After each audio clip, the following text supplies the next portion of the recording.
Alright, magandang umaga po sa inyong lahat mga kababayan. Batang Maynila Toits, pag-usapan natin itong maisog rally na gaganapin po mamaya. So, ang mangyayari ay tuloy na tuloy pa rin. Itong maisog rally dyan po sa Dumaguete City, dyan po sa Negros Oriental, sa kabila ng unang-una. Ito nangyari. Nabigyan sila ng permit sa isang venue. Problema, biglang binawi ng mayor yung permit. So, na-revoke yung permit. Hindi sila po pinapayagan na magsagawa ng rally doon sa unang venue. Ang dahilan mga kababayan, nagreklamo daw itong mga pulis dahil baka hindi na nila kayanin na protektahan itong ating dating presidente. Kasi baka nga naman may manggulo o sila mismo gumawa ng gulo. So, napakahirap at sila pa ang masisisi sa ganong klase pangyayari. Kaya naman lumapit sila at yun napagbigyan naman, kaya naman kinansela o nirevoke ng mayor ng Dumaguete City itong kanilang rally permit. At dahil nga doon, sila ngayon ay nagplano na mag-rally sa Freedom Park, yan po sa harap ng provincial capital ng Dumaguete. Ang problema mga kababayan, ito naman ay pinasara. At yan daw ay kanilang aayusin sapagkat ay pagdiriwang ang ika-100th anniversary. Kaya naman sinarado yon at bawal po pumasok. Wala pong pwede pumasok. Only authorized persons are allowed. Sa kabila nun mga kababayan, yan. Nag-announce po si Harry Roque na tuloy po etong rally diyan po sa sa Freedom Park diyan po sa harap ng Kapitolyo ng Dumaguete. At ito nga, meron silang picture.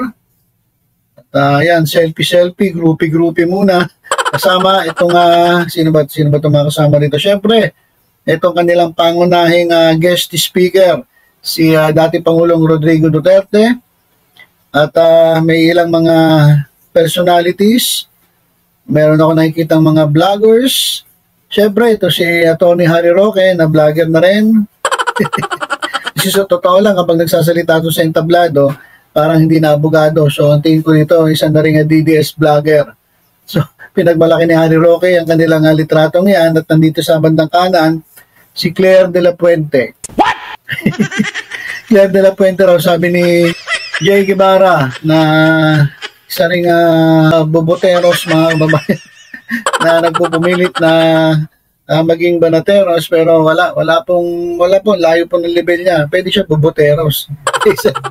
Maging banateros kasi syempre feeling niya magaling na siya kasi kasama niya naging aso-aso siya ni Banat Bay. Kaya sabi niya nung nakita niya itong si Badoy, sabi niya nandito na po mga kababayan si Claire de la Puente.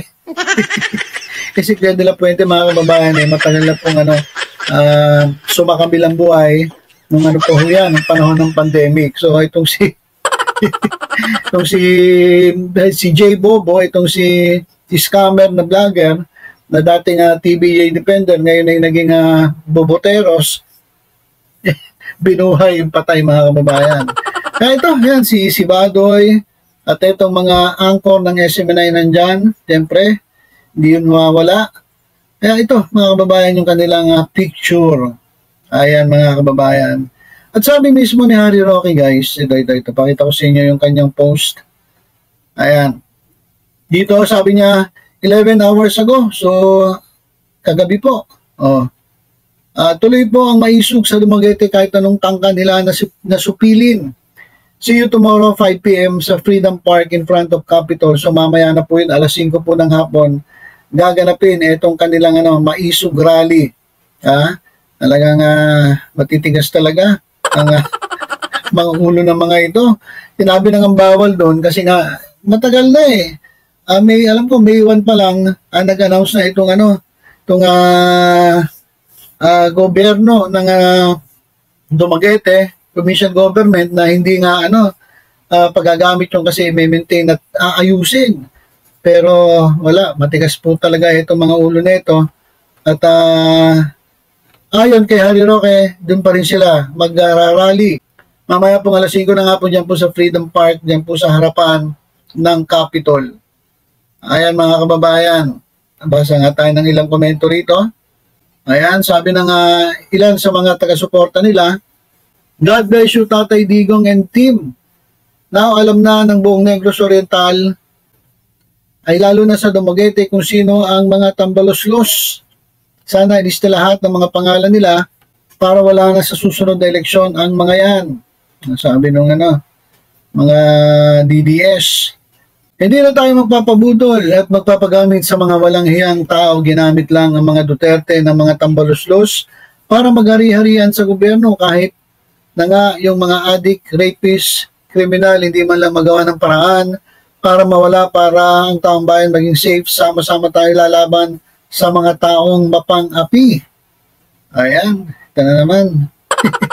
Nadamay na naman nila si Presidente Marcos at sinasabi na sila ay inaapi.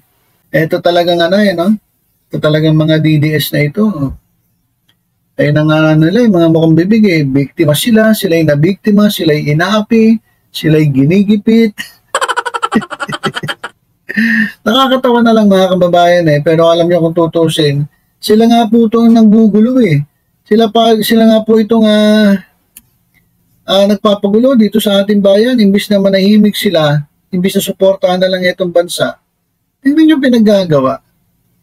Nagiging mga pasaway na sa totoo lang Pinagbabawalan na nga sila ng provincial government, tapos pipilitin nila, doon pa rin sila mag-arali, doon sa lugar na ipinasara na. Tibay talaga na itong mga to Love, PRRD, hindi magwawagi ang masamang hangarin sa taong maganda puso. Talaga lang hindi nga. Para sa bayan at mga Pilipino. Ito na naman. Ito guys, lagi yung pinapaalala sa inyo Yung ginagamit nila nga lagi na para sa bayan at para sa Pilipino. Huwag po kayo magpapabudol doon. Kasi unang-una, hindi po nila ginagawa yung mga rally na yan, yung pagsigaw-sigaw ng BBM resign, Marcos resign, withdraw support to the President. Yung mga sigaw na yan, mga panawagan na yung mga kababayan, hindi po yan para sa mga Pilipino, hindi po yan para sa taong bayan. Hindi po yan ang sigaw natin ng mga mas majority. Sumisigaw lang po niyan ay sila. Sila na gustong pabagsakin itong gobyernong Marcos. Sila lang po yan. Kaya every time na nakikita ko na ito ay ginagawa nila para sa bayan, para sa mga Pilipino, sa totoo lang, ako po'y nabibilaukan kasi parang mali po kasi hindi nyo dapat ginagamit yung Pilipino, taong bayan kasi kayo lang po yan hindi po yan ang sigaw ng taong bayan, sigaw nyo lang po yan, sigaw ng mga DDS. Kaya natin paglalaban ka namin hanggang sa huling patak ng dugo. Sige nga. Tatanda ko itong pangalan na ito itong ating netizen na ito. Ayan mga kababayan, hanggang sa huling pataklaw ng kanyang dugo ay paglalaban niya si PRRD. Alam nyo ba na itong Pilipinas ay pumasok sa isang secret agreement with China? Kung sino ang nakipag-secret agreement, gentleman's agreement, ayan, sinasabi mong mamahalin mo hanggang sa huling patak ng dugo mo. Sabi ng mga kababayan natin, ito ay isang tawag dito, modernong makapili. Traidor sa bayan, taksil sa bayan. Sapagkat pumasok sa isang agreement with China na hindi nalalaman ng taong bayan. Tapos para kasi Philip Salvador Sabi ni Philip Salvador, ganyan din Talagang ibibigay niya ang kanyang buhay para dito kay Duterte. Tatakbo si Philip Salvador si Ipe. At tatakbo bilang senator dahil daw mahal niya raw si Duterte. At paglilingkuran niya raw si Duterte. Paano buboto yung ganong klaseng kandidato? Hindi ko man lang narinig na okay lang sana kung sinabi niya ako'y maglilingkod sa Pilipino. At talagang ibibigay ko ang aking buhay para sa mga Pilipino, sa kapwa ko Pilipino sa paglilingkod sa bayan. Pero sabi niya ibigay ko ang buhay ko para kay Duterte. Paglilingkod ako dahil kay Duterte. Wag na ko. Delikado kapag nanalo to si Philip Salvador, mga kababayan.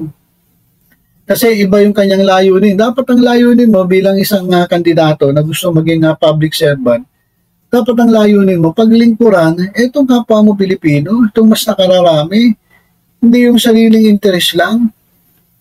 Kaya dyan pa lang sa sa sinasabi mo, mukhang tagilid ka na, mukhang hindi ka mananalo sino ba to?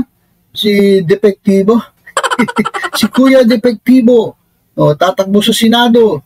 Wala yan. Sigurado X yan sa taong bayan. Kasama yung mga kasamahan niya na wala na yung mandato, kinalimutan na. Ang importante sa kanila, partido. Hindi na yung mandato. Partido na, grupo-grupo. Ayan ako mga kababayan, tatandaan nyo po yung mga kandidatong yan. At mga re-electionist po yan sa darating na 2025. Sino-sino po yung sinasabi ko? Bongo, Bato de la Rosa, Tolentino, utos nadagdag pa si Philip Salvador. Naku, tandaan niyo po yung mga pangalan niyan, mga kababayan, mga po yan. Hindi na po yan ginagawa yung kanilang mandato bilang mga senators. Ang importante po sa kanila ay yung kanilang partido. Kaya ganyan po yan, mga kababayan, sa darating na eleksyon. Ingat po kayo lahat dyan. Ingatan niyo po si Tatay Digong at bantayan. God bless us all. We love you. Our beloved PRRD. Long live. Ayan. Okay? Just make sure it is a peace rally. Okay? So may mga nagtatanong na rin at mga nagsasabi na siguraduhin nyo na peace rally yan Baka kasi marinig namin dyan. Puro na naman mura. Puro na naman panlalait kay Presidente Marcos. Siguro doon yun na peace rally, prayer rally. Di ba? Kasi wala minsan, iba yung naririnig namin kaya nadadala na itong taong bayan Di ba? So ito po, tuloy na. Ito nga maisog rally dyan mamaya alas 5 ng hapon. Ewan ko kung paano mangyayari. Ipipilitin nilang mag-rally doon sa saradong Freedom Park. Hindi natin alam kung ano pinaplano nila. Kaya nga siguro nagmi-meeting itong mga to. Kung paano makakapasok dun sa Freedom Park. Kasi may nakita ko dun 2 truck na malalaki. Pero siguro naman pagbibigyan yan. Kasi Freedom Park naman yun. Para syempre makaiwas na rin sa gulo. Basta napakita na ng local government ng Dumaguete na hindi sila sumusuporta dito sa grupong maisog sa pamamagitan ng pagkansela o pag-revoke ng permit. At sana nga ay walang mangyaring gulo. Pero bilib talaga ako rito sa mga to. Titibay din. Titibay din ang muka, mga kababayan. Pinagbawalan pero pinipilit pa rin. Wala Talagang talagang ayaw tumigil. Basta tayo mga kababayan sa lahat po nagmamahal sa bansa. Lagi po nating tatandaan itong ating gobyerno ng administration ngayon, Marcos administration, ay tatingin ko ito po ay tinalaga ng Diyos. Kasi kung babasahin niyo yung Biblia, sabi po, lahat po ng gobyerno ay tinalaga ng Diyos. Pero mag-react dyan, sabi, huwag mo sasabihin na sa Diyos yan. Hindi po, ako po naniniwala na gano'n. Kahit pa sabihin mo nga, sa tingin ng iba, hindi mabuting presidente. Sabi naman ng iba, mabuting presidente. Lahat po yan ng nangyayari ngayon o nangyayari ay meron pong layunin yan. May purpose po ang Diyos dyan. Kaya suportahan na lang natin kung sino yung nakaupo. At doon sa mga naghahangad na pumesto agad, hintayin nyo na lang yung inyong hintayin nyo na lang yung inyong pagkakataon.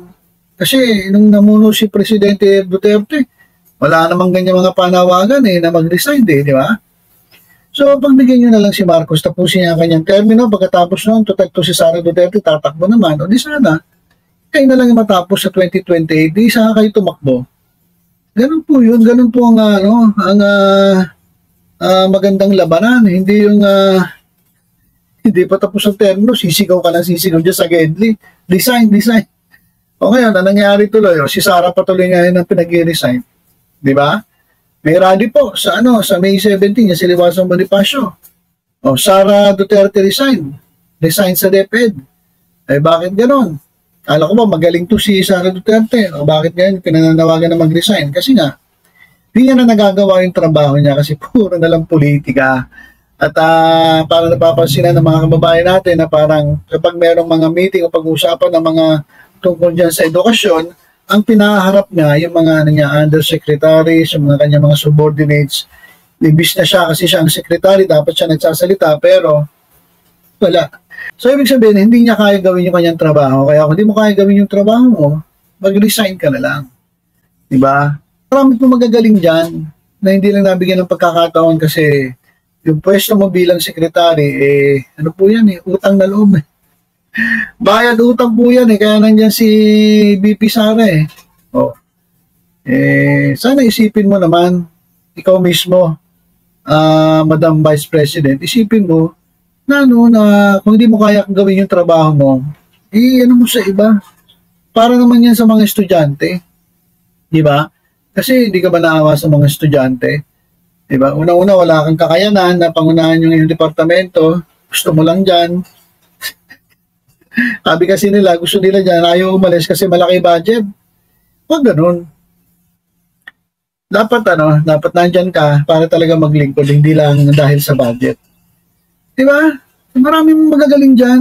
Bigay mo na lang sa iba. Total, Vice President ka naman. May sweldo ka pa rin naman Okay na yun. Okay na yun. Alright, so, ayun lang mga kababayan, update. Muli, ito, tuloy na tuloy ito may rally mamaya alas 5 ng hapon dyan po daw. Sabi ni Harry Roque, kahit sarado, dyan pa rin sila sa Freedom Park, dyan po sa harap ng Kapitolyo ng Dumaguete. At nandiyan na po si dating Pangulong Rodrigo Duterte, mga kababayan, kasama na nila. At pati si Claire de la Puente raw, sabi ni J. Bobo. At ilang mga vloggers at ilang mga personalidad at syempre ang anchor ng SMNI. Okay, so ilang mga kababayan, tutok-tutok lang dito sa Batang Maynila to, sa iba pang updates. Ingat po tayong lahat. God bless po.